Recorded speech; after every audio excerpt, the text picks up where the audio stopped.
Good evening, everybody.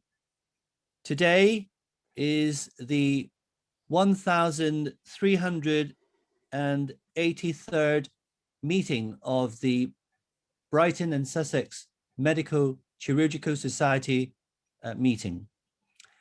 And I have the pleasure of welcoming Professor Chung Lo, who has been a guest speaker previously when Kali was president.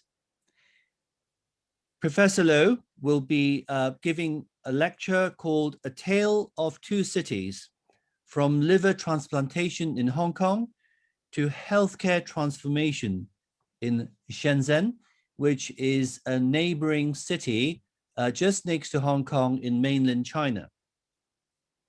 Professor Lo is Hospital Chief Executive at the University of Hong Kong Shenzhen Hospital, Chin Lan Hong Professor and Chair of Hepatobiliary and Pancreatic Surgery, as well as the Director of Liver Transplantation Center at Queen Mary Hospital, the teaching hospital of Hong Kong University in Hong Kong.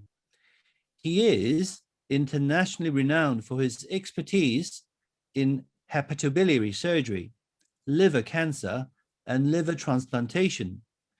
He has published over 500 original articles in refereed national and international journals and authored 12 book chapters. So please join me, unmute yourself, and give a round of applause to welcome Professor Lo.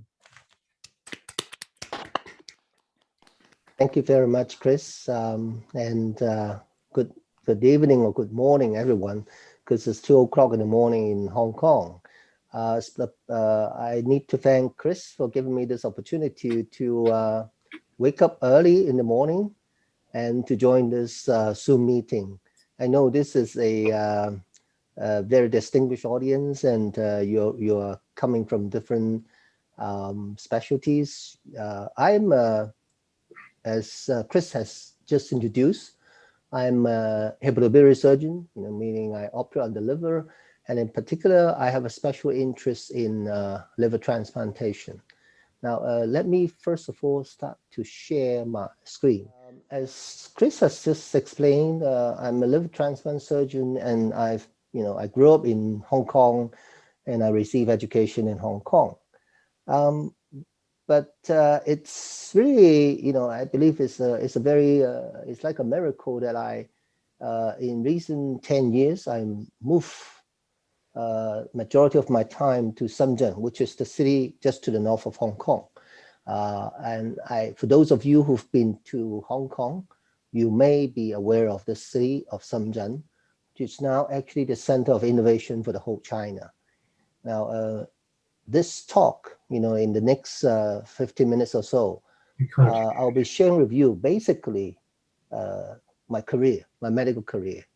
And I'll explain to you what I have been doing in the field of liver transplantation, in developing liver transplantation in Hong Kong, and how I recently moved to take up a different job, to become a hospital chief executive in a completely new hospital in mainland China, in Shenzhen, and try to take part in the healthcare transformation in mainland China. So here you can see in Hong Kong, this is Queen Mary Hospital, and this is the Faculty of Medicine of the university. And this is the new University of Hong Kong Shenzhen Hospital, which is in mainland China. So a little bit of geography. This is Hong Kong. The blue area is Hong Kong. And essentially, I'm actually traveling along this yellow path from Hong Kong to this city of Shenzhen to take up this post of as a hospital chief executive in this new hospital, in trying to pioneer healthcare transformation in the mainland. Now, let me start with liver transplantation. Now, Thomas Starzl, who is regarded as the father of liver transplantation, has made this quote: "The history of medicine is that what was inconceivable yesterday and barely achievable today often becomes routine tomorrow. And I believe this was particularly true in the situation of developing liver transplantation in Asia. Now, these are the first few attempts of liver transplantation in Asia. They are individual cases of success, so-called success, but at that time, it was still regarded as inconceivable that this can actually be performed as a routine, as a clinical measure. It was regarded as inconceivable and barely achievable. The main reason for this is the lack of organ donation. Now, in the I have my medical training starting in the 1980s, and in the 1993, I actually pursue a clinical training in liver transplantation at the University of California in Los Angeles. And my mentor was then Dr. Ron Busuttil. And here I spent the whole year in UCLA with the transplant team going out for organ procurement in a limousine, in a chopper, or in a private jet. I learned a lot, but at that time, there were a lot of questions from my colleagues and my seniors. And they were asking me, why are you taking up liver transplantation? Why do you want to take up transplant? Because the organ donation rate in Asia is so low. And when you return, you have nothing much to do because you don't have organs for transplantation. Well, that was really a serious problem. And that was why when we when this first attempt of living donor liver transplantation in pediatric patients was reported in the New England Journal of Medicine, we are so interested. And that may be a potential solution for us to overcome the organ shortage. This classic paper on living donor liver transplantation was reported by Russell Strong, who is from Brisbane, Australia. And it was from an adult to a pediatric patient using about 1/4 of the adult's liver, the left lateral section. But when it comes to the majority of the recipients who are adults, the application of this living donor liver transplantation to adult recipients becomes a real challenge. And the main reason is the majority of our liver disease patients who require transplant are men. And when a man is sick, there's always a woman behind him. And it's usually the wife who wants to donate. And the graft size is a real issue because the left liver is only at most 1/3 of the total liver volume. And if you want to do a living donor transplant using the left liver from a woman to a man, that will be a challenge. The graft will be too small. Now, occasionally, we can successfully get this kind of matching. Now, this is our first case of living donor liver transplant in an adult using the husband's left liver to the wife. This young lady, 26 years old, had pulmonary hepatic failure. She was actually in coma at the time of before the transplant, and she was on a ventilator. The husband volunteered. In fact, that was in the year 1994. At the time, no one has ever done a living donor liver transplant for adults. And in this particular situation, it was actually an emergency. The patient was already in coma. This man has a body size which is much larger than wife, and that makes it possible to use its left liver. You can see this is the left liver in the donor, and we harvest this on the CT scan. This is the part of the liver that we remove, and we put it into the wife, and it works. The patient has been surviving very well since then, and because one of the reasons of the success is that she managed to get a husband who is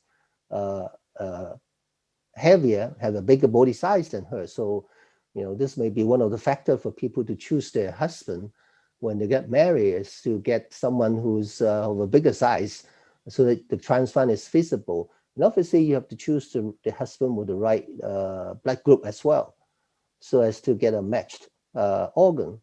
But what is more important is that you have to choose a husband who is willing to donate part of the liver to you when you need it. It's not easy. We've encountered many situations, and sometimes, the spouse just doesn't say yes, or they may actually say no to the donation. Now, the next year, we also have a similar patient, a young lady who had formal hepatic failure. And this time, the father donated to her, and that actually sets a world record because the left liver of the father is quite small, and it was only 25% of the recipient's standard liver volume, meaning that we have a formula to calculate the standard liver volume for this patient. And the father's left liver, the donor left liver, the graph was only 25% of what is the ideal liver volume of her, or it's about 0.6% of the patient's body weight. This is the minimum graft size we have ever performed. This transplant proved to be life-saving, and it just didn't just save the patient's life. It actually saved the life of the grandchild for this donor. Now, this is the patient later, and she gave birth to a son, and so essentially, this is the donor who is the father of this this woman, and he saved not just his daughter, but his grandson as well. In the year 1996, 1 year later, we encountered a situation of a patient with fulminant Fuchs' disease. Again, he was in coma, and this time his body weight is even bigger. He's 90 kilograms, and his younger brother volunteered as a donor, and the brother was only 74 kilos. So this time is actually the reverse donor recipient body size matching. And you can see at that time, I was actually much younger than now. That was 25 years ago.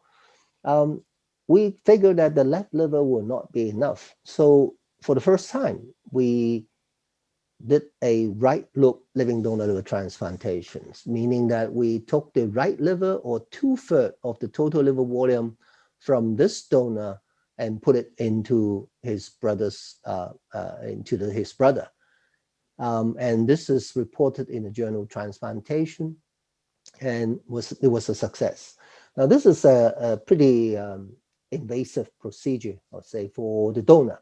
And this is some of the operative photos showing we bisect the liver, we divide the liver into the right and the left one, following the middle hepatic vein. You can see we have to have a very detailed dissection, a bloodless view, exposing the middle hepatic vein, and we actually remove the graft, which includes the right and the middle hepatic vein. We would perform a venoplasty, joining the two veins together, and then this is the way that we implant the liver graft. Now, when we report our first series of 7 patients in the American Surgical Association in the year 1997, the paper stimulated a lot of discussion. And one of the main discussants was my mentor in UCLA, Dr. Ron Busuttil. He is a giant in the field of liver transplantation, and he made this quote that we are really making a very desperate measure in a situation when we are so short of organs. And at that time, I actually make a final concluding remark in this paper, and I said his future role in the development of living adult-to-adult living donor liver transplantation remains to be defined, because there are certainly a lot of skepticism about this use of right liver from a living donor. And one of the most vocal one was Dr. Russell Strong. Remember, he is actually the surgeon from Brisbane who performed the first pediatric living donor liver transplantation. But he was very vocal against this use of right liver in living donor liver transplantation. he said it's difficult to perceive that the risk-benefit analysis will favor this introduction of adult-to-adult transplantation using the right hemi liver. So he believed that it's too risky to take the right liver from a healthy living donor for the purpose of saving someone else's life and do it and performing the transplant operation. Now, his analysis seems to be wrong in Asia, at least in Asia, because in various Asian countries, the use of right lobe living donor liver transplantation becomes a turning point in the advancement of transplantation. Many of these countries, including South Korea, India, Japan, and Hong Kong, we are seeing a rapid rise in living donor liver transplantation after the introduction of the right lobe living donor technique. And that was because it overcomes the barrier of the size matching between the donor and the recipient. We can use this technique in many of the adult recipients using the right liver graft. And in fact, within 10 years, we can see a rapid rise in the number of transplant, especially right lobe living donor liver transplant, and around 60 to over 90% of these liver transplants were actually performed from living donors, and the majority are right lobe living donor liver transplantation. In our experience, these living donor liver transplant is especially valuable in the situation of high urgency patients who are in acute liver failure, where you cannot afford to have any time to find a diseased donor graft, and living donor provide a source of organ which is readily available if there is a voluntary donor. You can see in the high urgency situation, these are all patients in ICU, in liver failure, and the use of living donor liver transplant accounts for save up to over 30% of these patients, whereas only less than 10% of these patients were able to receive a deceased donor liver graft. An example of an urgent living donor liver transplant from an unbelated Good Samaritan donor in Hong Kong. This is a custom officer who developed liver injury, serious liver failure after injury on duty. And there was a lot of public outcry in trying to save this custom officer, and eventually one of his colleagues donated his liver and he was saved. There was a lot of societal impact in the promotion of organ donation because of this individual case. And also we try to overcome the barrier of donor interchange, the barrier of ABO blood group incompatibility. One of the approaches to use donor interchange, you can see in this example of our first donor interchange, the patient's wife wants to donate to him, but they are not of the right blood group. And there's another pair of potential donor and recipient. They are of, again, mismatched blood group, but their blood group matches after they interchange the donor. So this is the way we overcome the ABO blood group compatibility in this particular situation. And it also in patients with liver cancer whose transplant is actually time sensitive, living donor liver transplant becomes the main workhorse for these patients. You can see for patients with liver cancer on lists, only 12% receive a deceased donor graft, but with the help of living donor transplantation, another 40% receive the transplant in time before the cancer progress. Perhaps Dr. Russell Strong is right in some other countries. In the Western countries, indeed, using US as an example, living donor liver transplantation was not well received. Since the introduction here, you can see the majority of the transplants are still deceased donor. Living donor liver transplant actually account for less than 5% of the transplants performed in the United States. Perhaps one of the issues is there are a couple of donor deaths in the first decade of its development. And these donor deaths are actually a major blow to the development of the living donor transplant program.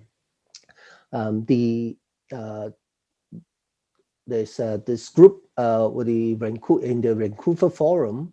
We have a discussion on the estimating the risk of a living donor, and we come to the conclusion that the percentage, the donor mortality rate for a left liver is about 0.1%. And in fact, whereas for a right liver, it's much higher, it's about 5 times higher. The donor death rate is 0.5%. So the risk of death if you try to donate the right liver is about 1 in 200, something which is not insignificant. Well, donor death is certainly something that we always worry about. But what is more disturbing is this report in the Indian Journal of Medical Ethics. There was this actually a living donor transplant performed between the wife and husband. The husband is actually the recipient. He died 2 weeks after surgery. But what was most disturbing was the fact that the donor, who's the wife, actually had a cardiac arrest 48 hours after surgery. And at the time of writing of this article in the Indian Journal of Medical Ethics, she was still comatose. She had remained comatose for 18 months. And eventually, she died.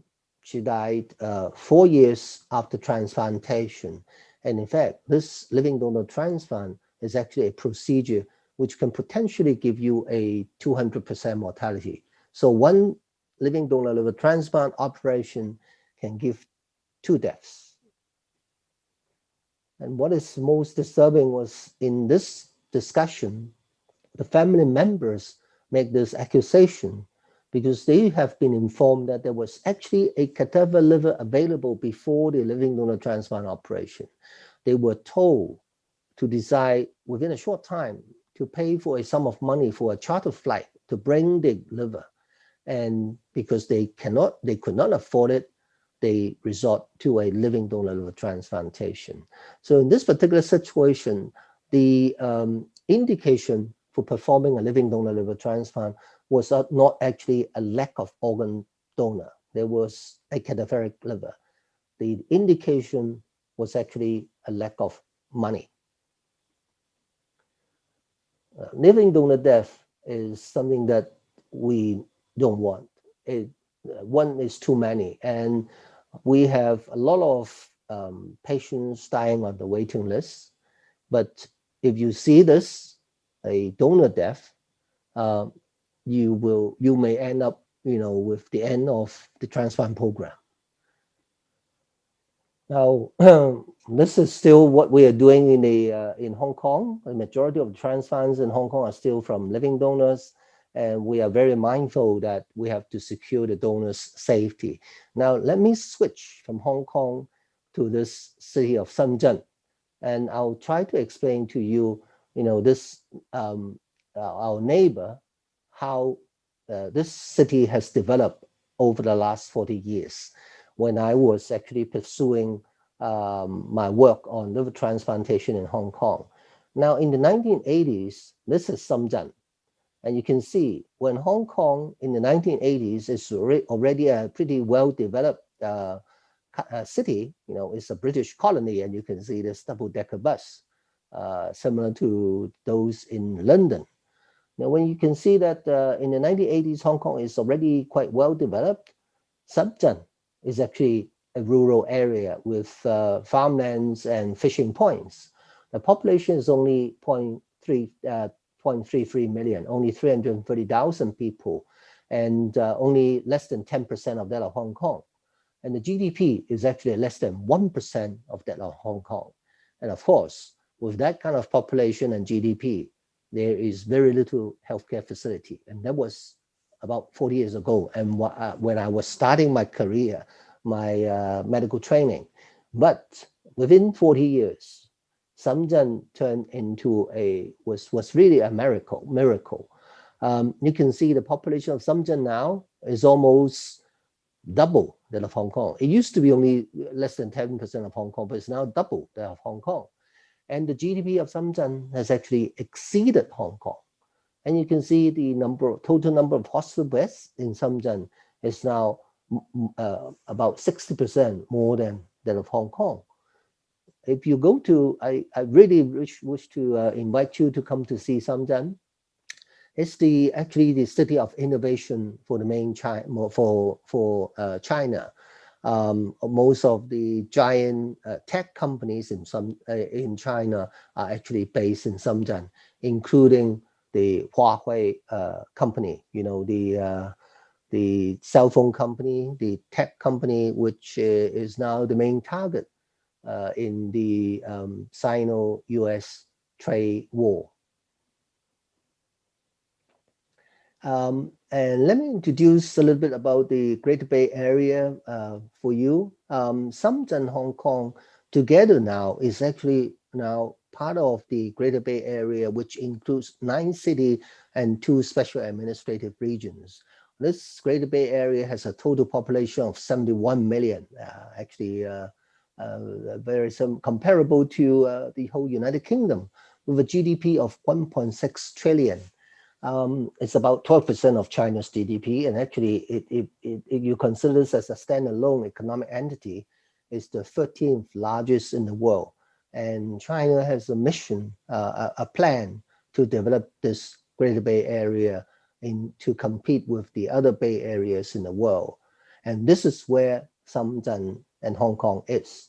And Shenzhen has a huge demand for healthcare service, and with the growth in population and the growth in economy, there's a huge demand for medical service. And you can see within 10 years, they've built 40 more hospitals, many more large hospitals, and the total number of hospital beds has actually doubled within 10 years. This is the background. The rapid growth of Shenzhen is the background for the development of this University of Hong Kong Shenzhen Hospital. The University of Hong Kong make the collaboration with the Shenzhen government, and this is the first major cross-border collaboration in healthcare service between Hong Kong and Shenzhen. We signed the agreement, and in fact, this year is the 10th anniversary, and this 10-year contract is going to expire next month. Interesting. We're just in time to talk about this, and the renewal of the contract is in progress.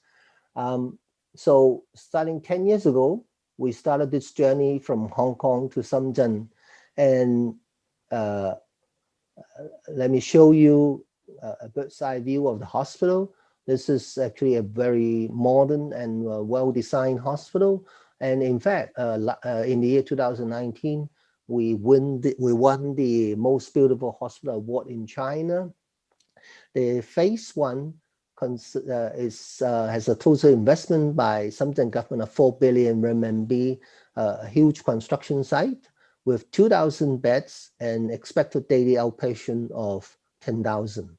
And in fact, even though it's a young hospital, less than 10 years old, we've already started the phase 2 development, adding another block of 1,000 beds. So by the year 2025, when the phase 2 started commissioning, we will have a total of 3,000 beds. And we'll have a research and teaching block as well. Now, a few snapshots about this hospital. This is the main entrance. Our lecture theater, the Globe, which can house 500 people, and our International Medical Center, which is the private wing for our hospital. The inpatient ward, mind you, these are all public service funded by the national insurance. The outpatient pharmacy, and this is the center of the outpatient and medical service block, the atrium. Now, the hospital is, of course, the strategic position is to make it internationally renowned. We are affiliated teaching hospital for the university with not only clinical service, but teaching and research. But what is more important, the reason why Shenzhen invited the University of Hong Kong to manage this hospital is that they regard this as a public hospital reform pilot for the whole mainland China. Now, to understand, how we can contribute in the healthcare reform, you have to understand the healthcare system, the public healthcare system in Hong Kong, and compare this to mainland China.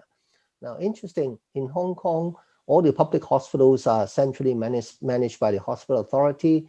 You have a central planning because the money comes from the government. It's a government bulk funding. Every year, the government provides about 70 billion Hong Kong dollar to fund all these public hospitals.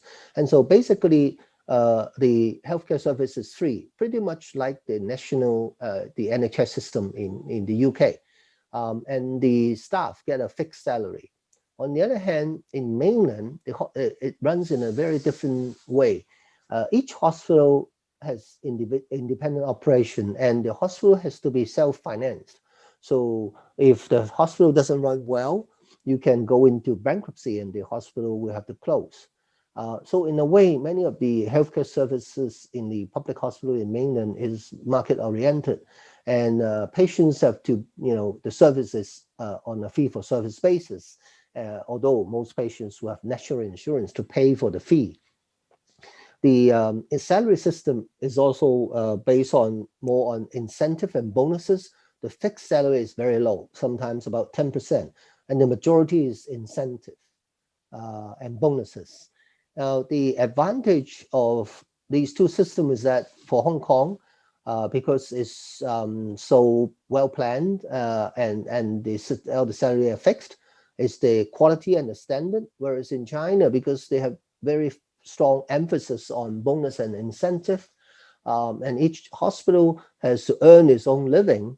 So the quantity and efficiency is the advantage.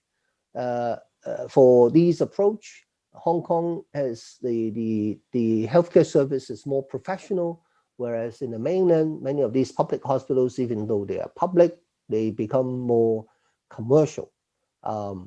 And I would say, in fact, the public healthcare system in Hong Kong is the most socialistic system in the whole China.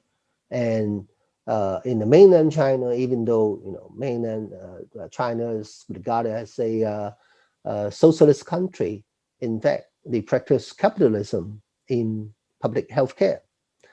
Now, of course, when we go from Hong Kong to mainland and try to manage this hospital, this is a great challenge for us. How are we going to, manage a hospital in the mainland under such sort of capitalistic healthcare approach? But this actually provides us with an opportunity as well, because we want to make use of the advantage of both systems to try to have both quality and quantity. We want to create a hybrid system, and we call this green healthcare. Now, why do we call this green healthcare? Well, green doesn't really just apply to the environment of the hospital, because there is a lot of pollution, I would say, in the healthcare system in mainland China. In terms of the governance, because it's a very strong emphasis on capitalism, commercialism, many hospitals are money-centered rather than patient-centered. In the management, because of the strong emphasis on bonuses and money-driven red packet, which means under-the-table payment for doctors and nurses, and also kickback by these commercial companies, industries are very common. And in the service part, there is a lot of excessive over-investigation and treatment, because that will, create more money, more opportunity to make money. And in the doctor-patient relationship, there's a lot of disharmony and a lot of violence in hospitals. Now, show you the scene of some of the public hospitals in the mainland, because many hospitals want to have more patients, and because of the huge population in mainland China, you can see this is a very common scene in the hospitals, all crowded with people, huge crowds of people. And because of the huge volume and the discrepancy in supply and demand, there are hospital scalpers. I'm not sure whether you, this is the best term for this. And these are people who actually make money by arranging for appointment, because it's so difficult to get an appointment in a public hospital. Many of the patients have to resort to these scalpers to you have to pay the scalpers before you can get an appointment to see a doctor in a public hospital. And in terms of the over investigation and treatment, the use of intravenous drip is actually very common in the old days in the outpatient department. Mind you, these are not inpatients. These are all outpatients in the outpatient department. And you can see these kids with drips set on their scalp, and the parents are holding them in the outpatient department. The main reason that they receive a drip is because the fee for a consultation is too low. And so it's a common practice in China that these doctors would prescribe an intravenous drip and then, of course, intravenous antibiotics to these kids, even though they have only a minor problem or maybe just a common cold. Antibiotic abuse is a very common scene in mainland China in the past. And there was an estimate that these antibiotic abuse, kills an estimate of 80,000 people in China because of the adverse effect, because of anaphylactic reaction, allergic reaction, and the issue of multi-resistant, antibiotic-resistant bugs is even more serious. Problems with kickbacks in the healthcare sector are very serious. The China CCTV, the Central Television Program, unveiled a kickback scandal in the medical procurement in the Tianjin healthcare sector. And there are many of these which are reported that doctors are receiving kickbacks from industries by prescribing more medication and using more of the consumables. Hospital violence, there is a very bad doctor-patient relationship, a serious problem. This is an example of a doctor who was actually fatally stabbed to death by a patient's son. And there is actually a recent incident of a doctor in Shenzhen who was actually injured by a patient who is not satisfied with the treatment. Now, this paper in the Journal of Public Health reporting the number of deaths and violent events in public hospitals in China. There are, every year, there are a number of doctors who are actually killed by patients or their relatives because of some of these adverse outcomes. So we put up green healthcare, and we figure that this is not the way to go for healthcare service. For governance, we want to emphasize fairness. For management, we want to emphasize the professionals' integrity. And in the service, we emphasize professionalism, evidence-based medicine, and in the doctor-patient relationship, we want to have trust. So these are the reforms that we introduced in this hospital since we opened in the year 2012. It's now almost 10 years now. We were the first to use an appointment booking system rather than having patients crowding in the waiting area and in the clinic. We use a team approach to make sure that we give a standard approach to treatment. We abolished all IV drips at the outpatient department. We introduced a package fee to avoid excessive treatment, family medicine practice before seeing a specialist, prohibition of red packet and kickbacks, giving these doctors a more transparent income. We set up patient relation office, medical indemnity insurance, zero tolerance to violence, and open disclosure. Now, all of these measures, I would give you some example how we deal with this. In terms of fighting scalpers, we want to ensure that the hospital provide a equitable service for all individuals, and if we do not allow scalpers in our hospital. Now, in 2016, we found that there are scalpers actually in the internet selling our first appointment for obstetrics clinic. Our obstetric service is very well received under high demand. And we noticed that in the internet, there are people selling our appointment booking. We are actually very surprised because this is a telephone booking system, and we have to have the name. The booking has to have the name and the identity of the patient, the ID document of the patient before they can make a booking. But the interesting thing is Shenzhen is a city of innovation, and these scalpers, they use an auto dialing machine that repeatedly dial our booking number and they block it. They basically dominate the whole booking system. No one can dial in except the scalper. And if you want to make a booking, you have to call the scalper, give your name and your ID number to the scalper, and of course, give a fee to the scalper. And the fee was actually 5,000 renminbi. This is not a small sum of money. And these scalpers actually make a total of 36 million renminbi a year just by dominating this booking system. Once we notice that there are scalpers monopolizing our obstetrics booking, we decide to cancel the telephone booking system. Instead, we allow every one of those who want to make a booking to give us the information, and we arrange a lucky draw to allocate the appointment. And we even ask the media to come to on that, and you can see me here performing the allocation, the lucky draw. Because we believe that even though resource may be limited, we cannot provide an appointment for every individual. We want to make sure that the allocation is equitable and fair. And since then, there is no more of these scalpers coming.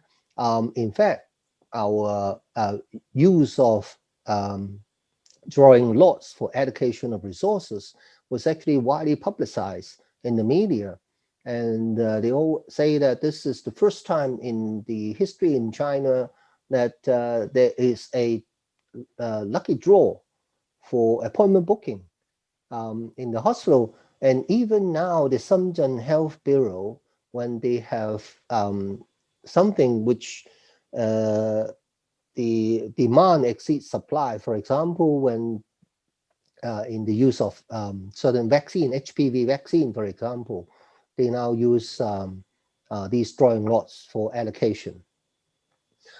We also set up a package fee for certain treatment packages to make the fee more transparent and avoiding excessive medical treatment. For family medicine, we have a package fee that includes the consultation fee, investigation, and medication. For operation, we have a package fee that includes from admission to discharge, all the professional fees, operation charges, investigations, consumables, and as well as medications. One rate, and even include complications. In case complication happens, the patient will not need to pay for anything extra. And we actually analyze the package fee. Our package fee is roughly about 30% less than the other Shenzhen hospitals who charge item by item. And this will actually help the patient to save a lot of money, help the government, the national insurance, to save money as well. In human resources, we emphasize that we need integrity. We would not accept any red packet and under the table payment or kickbacks. We give them a more transparent salary system, a much higher fixed salary, but we also have certain incentive to drive to make them more motivated in the service, to make them more efficient. And our staff cost to clinical revenue is much higher than the national average. The average doctor annual income is about 670 thousand renminbi, which is about let me see, it's about 100,000 sterling pounds. The maximum senior consultant income can amounts to 1.8 million. And the more important thing is our incentives is not linked to the quantity of prescriptions and consumables or tests. So this will not drive them. The incentive will not drive our doctors to excessive investigation and treatment. Once we establish our HR system, we emphasize we have zero tolerance to these red packets and kickbacks. Sometimes we did, receive red packets and and some of these gifts, which we cannot return to the patient, and we would then auction these in public, and we then put the money into an emergency patient support fund, so to help the needy patients. We emphasize evidence-based practice, and right from the very beginning, we prohibit all outpatient intravenous drip because, as you all know, there's no need for using injection in the majority of these outpatients. And even if you need antibiotic, you can give it with the oral route. In fact, 4 years later, the whole Guangdong adopted this approach. The Guangdong Health Bureau issued a directive for all hospitals to stop outpatient IV infusion service. So we are making an impact by setting an example as a model, a pilot in abolishing this practice of using intravenous drip and potent IV antibiotic in the outpatient department. Our percentage of drug income is the lowest in the whole country. The rate of use of antibiotic in outpatient is the lowest in the whole country, and the rate of cesarean section is also the lowest in the whole country. In terms of doctor-patient relationship, we want to build trust. We have a set of staff house rules, but also a patient charter, emphasizing that the patient not only have rights, but also have responsibility to cooperate with us. We established a patient relation office in the most accessible part of the hospital atrium. We believe that complaint is a starting point for continuous quality improvement. We have indemnity insurance for our healthcare staff, so whenever there is any medical incidents, any dispute, there will be a third party, the insurance company, to provide for any compensation if needed. And with all these measures, we have a zero tolerance to violence. We established an open disclosure for medical incidents, trying to build trust in the public. If there's anything wrong, we discuss in public, and to help the public to understand these events and to build trust in the public. Now, our reform measures are very widely reported. We have over 9,000 media reports in the media, but also in the internet. Over 90% of these reports are positive, talking about how we move towards these reform measures. And even the Wall Street Journal has reported our move. In fact, it's not an easy task, considering the fact that Hong Kong has got a population of only 7 million compared to a 1.4 billion population in China. But we are really making an impact in changing and reshaping the healthcare system in China. We're very glad 2019, the Honorable Vice Premier of China State Council, Sun Chun-lan, she visited us and highly commended on our green healthcare. And the State Council, as well as the Guangdong Provincial Group for Health System Reform, issued directive to recommend our model management practice. And I was actually invited to give a talk in the National Healthcare Conference to share our hospital's model management of practice and experience. And our management practice was actually put into this blue book on China healthcare reform report. We received many national and provincial awards, and the most notable one recently was we received the Shenzhen Mayor Quality Award, which is the first time that a healthcare institute received this gold award from the Shenzhen government.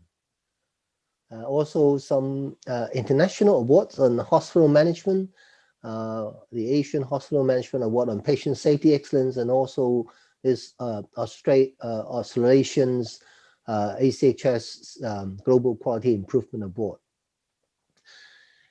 Now, so much so for this, from liver transplantation in Hong Kong to healthcare transformation in Shenzhen. Now, I'd like to finish by saying that liver transplantation is certainly a life-saving approach.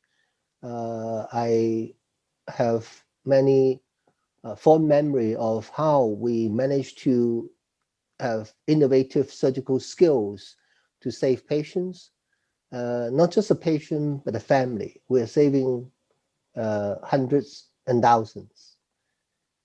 But this healthcare transformation in Shenzhen, I would say, is perhaps even more impactful by setting as a model, an example in stopping the use of the overuse of IV infusion and antibiotic. I think we are saving even more lives. Now, every year in China, there are over 10 billion bottles of these IV fluid used. And if you consider just 10 pounds each for these IV fluid and antibiotics, you are considering over 100 billion pounds per year, an absolute waste of resources. And what is even worse was the and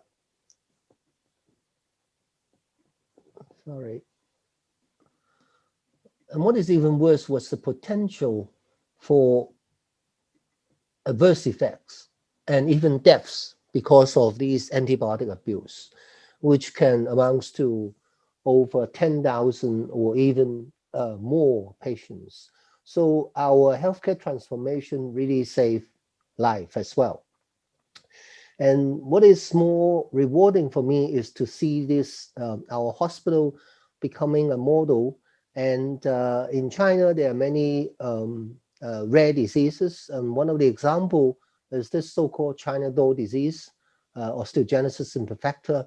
This is a rare disease, but in China, with the huge population, it's not rare. We serve as the only center in South China providing these charity service for these kids from rural area.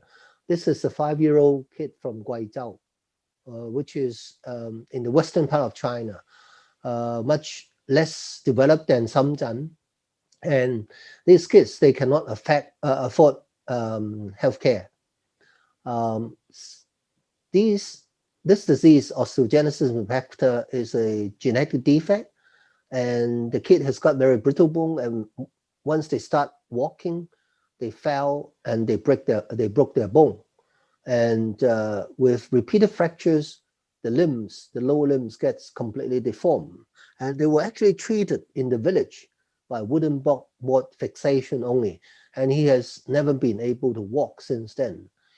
We established a center as the only center in southern China, and we receive about 200 of these kids each year. And this is one example, only one example. We perform operation with them, correct their the limb fractures, and put in rods to strengthen the bones. And you can see this kid, you know, with a smile on his face, 4 weeks after surgery, standing up for the first time in a tilted table.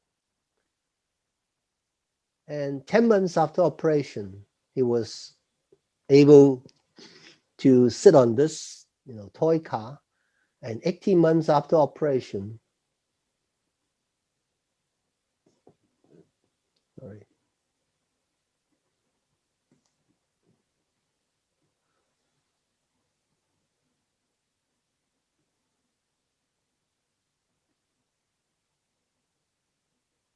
You can see this kid 18 months after operation, walking on his own. You know, what else can you see? It's, you know, more rewarding than this. A lot of people say this is like, you know, a miracle, God's miracle. And in fact, we are doing this by establishing this hospital. We're actually helping a lot of these kids to to be able to get healthcare and to have the right kind of operation to help them to walk again. With that, I'd like to finish my talk, and thank you for your attention. Thank you, Siam. Please do unmute yourselves and give a good clap. Well, that's wonderful, and it's really very, very inspiring. Are they going to renew the contract? Everybody asks this question, but I have no doubt both sides would want to renew this contract, because we're not just doing a lot in the healthcare reform, but in cross-border collaboration, we are providing service for Hong Kong residents in Shenzhen.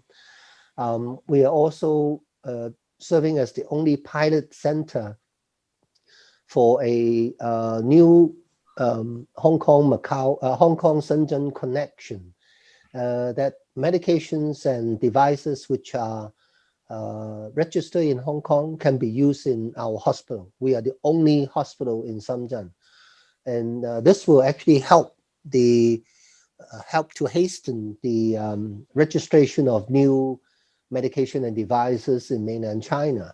And we're also serving as the pilot center for the National 3A Hospital Accreditation System in China, as well as a Hong Kong Shenzhen Specialist Training Center. So we have a lot of major tasks on the pipeline, and so I'm absolutely confident that our contract will be renewed, and we have a lot more to do in the next 10 years. That's wonderful. Thank you. Are there any questions from the audience?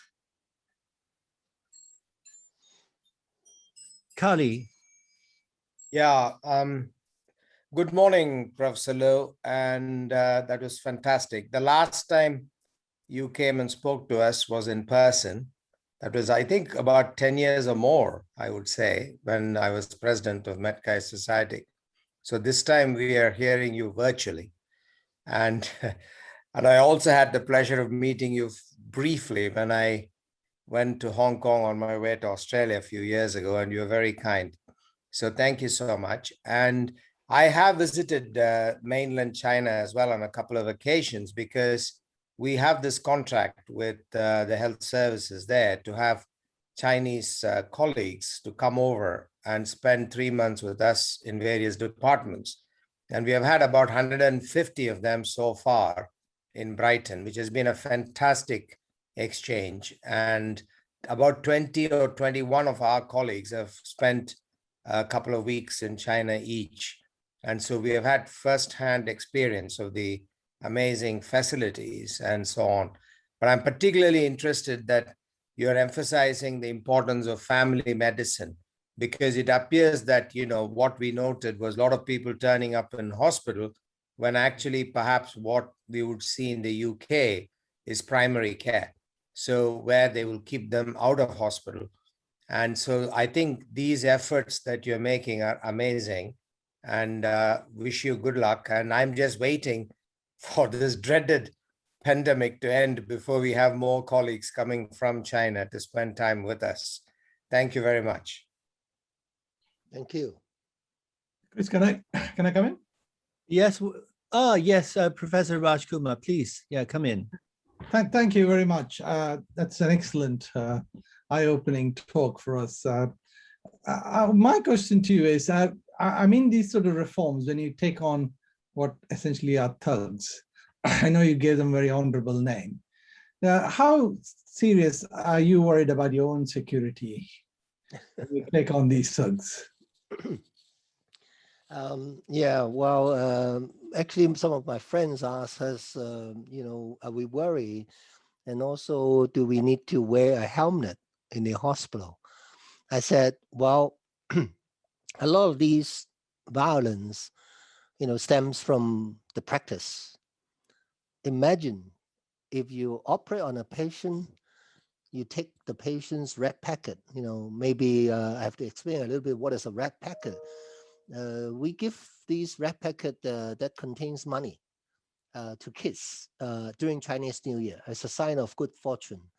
But many patients, if they want to give under the table payment to the surgeon, it's a form of bribery. When we say red packet, it's a bribery. So imagine that a patient, he give a red packet to the surgeon, under the table payment to the surgeon, in terms of, 6 digits. It's not a small sum. It's a huge sum of money. Some of them even, have to, borrow money from others to pay for the under table payment. And the operation turns sour, and it ends up, with an adverse event, a bad outcome. How can the patient complain? There's no way, because the red packet is not registered. It's not part of the fees and charges for the hospital. And these hospitals, they don't have indemnity insurance. There's no way the patient or his family member can get any form of complaint. The only way is to find the surgeon himself and try to settle with him. So how do they settle? They try to find the surgeon. The surgeon would try to escape from them, would run away from them. And eventually, after all this, it ends up with violence. The only way they can take revenge is by violence. And mind you, some of these red packets, they actually put the patient into debt. There is a saying in China that when you get sick, your whole family becomes poor. Your whole family gets into debt, because only by giving a red packet, they can get they get the sort of confidence to have the operation, or they actually get the opportunity to have an operation. I mean, this is a bad system in the past. The fees and charges for the professional fee is too low. And these doctors, these professionals, they have to get rewards by other means, by red packets, by kickbacks. But now we give them a higher salary, a more transparent salary, and we say, no, you cannot get these under the table payment anymore. This is important. So I believe if you don't do the wrong things, the patients, there's no reason why they want to hurt you, right? So there's always a reason behind many of these violence that we have to, we have to understand. So we are okay so far. We have minor issues of violence, sometimes in the accident emergency department, sometimes, these some drunken patients coming in, and they have a little bit of violence to our staff. And we immediately report to the police, and we say we would not tolerate any violence in our hospital. This is the way we try to handle it. Thank you, CM. Any other questions? Hi, Professor CM. I'm Elizabeth. I'm one of the medical students here in Brighton, and thank you so much for your talk. You mentioned something about the equipment going from Hong Kong to mainland China, and maybe there's more advancements there. And I was wondering, is there any other sharing of information between Hong Kong and like Shenzhen that you see advancing in the future? Of course, I think this Hong Kong-Shenzhen collaboration will be very, very important for the advancement of medicine. Hong Kong has certain advantages in terms of, for example, in research, basic research, and also translation research. But Shenzhen, as a city of innovation, and also the largest, manufacturing base for the technology companies. They can collaborate with Hong Kong in research in this area, and we are already starting that. There is an area right between Hong Kong and Shenzhen, and the government is now building, a special innovation collaborative zone, and our hospital has been given some laboratory space there. The objective is to make use of especially the research talents from Hong Kong in health sciences to develop these research, and not only in both pharmaceutical and also in also these medical devices, and hopefully these will be translated and then into a production in Shenzhen. So right now, I think this is very useful, and we're serving as a pilot, and also we are developing a clinical trial center for this, so to test all these new products. We are very hopeful that this collaboration, cross-border collaboration, will drive the advancement of medicine in this area. Thank you. Thank you both. And any other questions?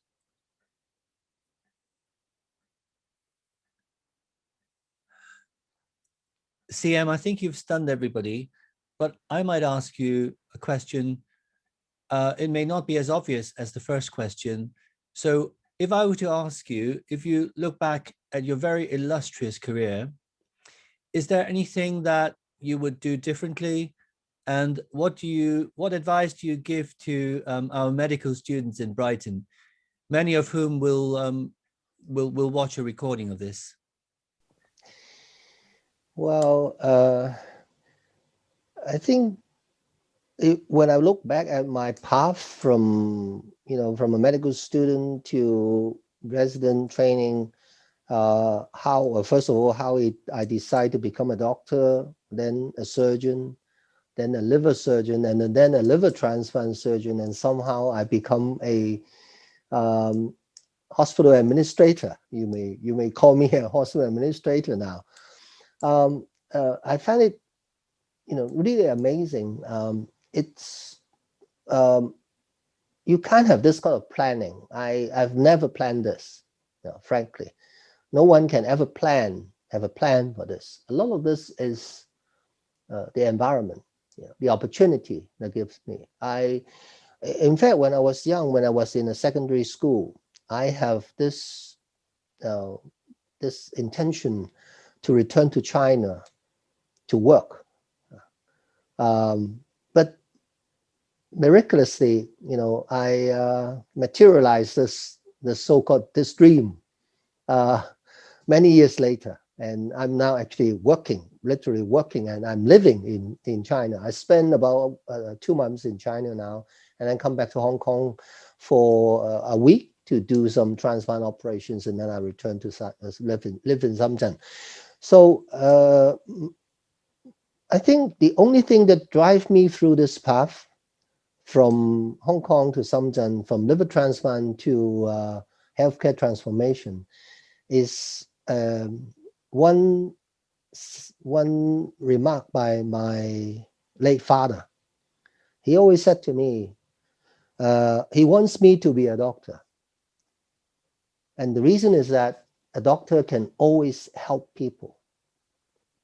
Whether these people are rich or poor, whether they are from a well-off, developed country or developing country, whether it's peacetime or in wartime, a doctor will always help others, help people. So I think my whole career, my path is all driven by this. The reason I choose to become a surgeon is that I think surgeon can help more people by the scalpel. And to pursue liver transplantation is the reason I think we need it. There are people dying from liver disease, and liver transplant can help them. And then the reason I'm moving to Shenzhen to take up this job, a lot of people ask me, they said, well, why are you doing there? You're doing a great job in Hong Kong. You are a professor, you're doing research, clinical, and are you trying to do an easy job, become a, 9 to 5 office hour administrator? I said, no, this is not an easy job. This is a most challenging task. I would say it's even more challenging than my liver transplant operation. A lot of things I have no experience. How to deal with those scalpers. Imagine, how do you deal with the scalpers, when they block your appointment booking system, and how I handle a lot of these minor violences in the hospital, how to redefine the HR system, the salary structure for our staff, stop them from taking red packets. These are very challenging for me, and I learn all the way. I learn a lot in this new job. But the reason is, I believe this new job is not just an administrator. I'm still a researcher. This hospital is the largest research project for me that can shape the health of 1.4 billion people. And we show that, we may not be the only, driving force for this reform, but we are certainly one of the most important driving force. So for the medical students, keep your path right, as long as you pursue the direction to help more people, you will come to the right destiny. Well, that's marvelous. Thank you very much. And I think everybody has had a good evening. I do unmute yourself and give a good round of applause. I would say that I think absolutely that there is always some luck involved in one's career as well. But when one door shuts, other doors will open, and always be on the lookout for opportunities. Whilst it's good to do the same thing all the time, it also is good to have a change, because you have renewed energy, and a new project will give you extra energy and extend your professional life. Would you agree with that, Chung Mao? Of course. You set the example as well. Okay. Well, I will look for a new challenge next year. All right. Well, good evening, everybody, and good night, CM. And I'll see you at the Royal College of Ophthalmologists tomorrow, CM. Thank you. Good. I'll see you tomorrow. Today. Yes. All right. Bye, everybody, and good night and good evening.